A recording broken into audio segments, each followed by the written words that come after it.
ജ്വലിക്കുന്ന കനലായിരുന്നു അവൾ, ജ്വലിക്കുന്ന കനലായിരുന്നു അവൾ. ആളിക്കത്തി അമരാതെ അണഞ്ഞു ചാരമാകാതെ ജ്വലിച്ചുകൊണ്ടേയിരിക്കുന്ന ഒരു തീക്കണൽ.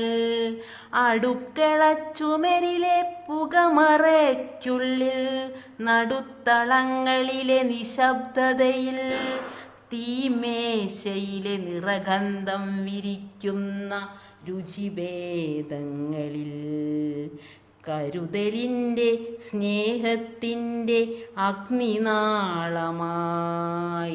ജ്വലിക്കുന്ന കനലായിരുന്നു അവൾ. പഠനമുറിയിൽ പാതിയുറങ്ങുന്ന കുഞ്ഞുങ്ങളെ ഉണർത്തി വാത്സല്യത്തിൻ്റെ നെയ്ത്തിരിയായി നിശയുടെ നീലവിരിയിട്ട ജാലകത്തിനപ്പുറം അനുരാഗത്തിൻ്റെ അഗ്നിപുഷ്പമായി.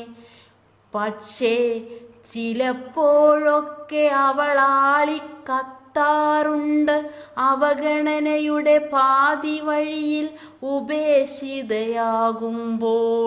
ചിരിക്കാൻ മറന്ന മുഖങ്ങൾക്കു നേരെ അപരിചിതയാകുമ്പോൾ. സ്വന്തമെന്നത് അന്യമായി മാറുമ്പോൾ കനൽ ജ്വലിച്ചുണർന്ന് പുരിയെരിക്കാൻ പോന്ന അഗ്നിപ്രളയമായി മാറാറുണ്ട് അവൾ. ജ്വലിക്കുന്ന കനലായിരുന്നു. ആളിക്കത്തിയമരാതെ അണഞ്ഞു ചാരമാകാതെ ജ്വലിച്ചുകൊണ്ടേയിരിക്കുന്ന ഒരു തീക്കനൽ.